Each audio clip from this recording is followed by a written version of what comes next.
Agora, candidato, qual é o tamanho do PRTB hoje no Congresso? Não, veja bem, nós temos 17 anos de existência. Nós começamos do zero. Hoje nós temos 8 deputados estaduais, nós temos mais de 500 vereadores, prefeitos, vice-prefeitos do país todo, elegemos um senador na última eleição, um deputado federal, tivemos até recentemente, foi cassado. Mas olha, não podemos olhar o passado para você ver o tamanho do partido, mas suas ideias e conceitos para o futuro. Tem muito partido grande aqui, que já foi, aliás, pequeno hoje, já foi grande no passado, né? E outros que, ao contrário, estão caminhando um caminho, né, seguro para frente. É fundamental entendermos que a política ela é dinâmica na medida que o entra e sai de pessoas numa legenda, se sente confortável ou não, ela vai se transformando. O PT já foi um partido pequeno quando surgiu, e hoje é o maior partido do Brasil, junto com o PMDB e com o PSDB.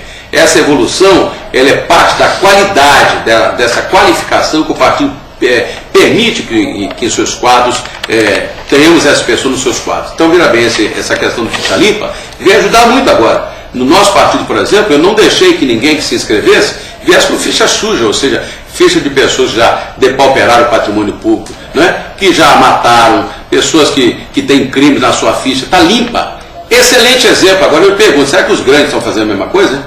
Eu pergunto, né? Aí a sociedade vem ver lá, PRTB, não tem ficha suja. Começa a votar mais, e mais, e mais, e mais. Por isso que eu acho que essa eleição vai ser muito boa nesse aspecto. Os partidos ditos menores vão crescer muito, porque, aliás, eu queria até fazer um desafio para a mídia, toda a imprensa aqui. Para início de agosto, já que praticamente os debates já estão sendo tomados em TV e tudo, mas especialmente que as fichas já estão sendo votadas, né? Ou seja, todos os candidatos já estão tendo os seus registros definitivos, seria bom publicarem no Brasil todo quantos partidos têm ficha suja, quais são e qual a quantidade. Seria muito bom. Tenho certeza que o PRTB será um dos campeões de ficha limpa deste país.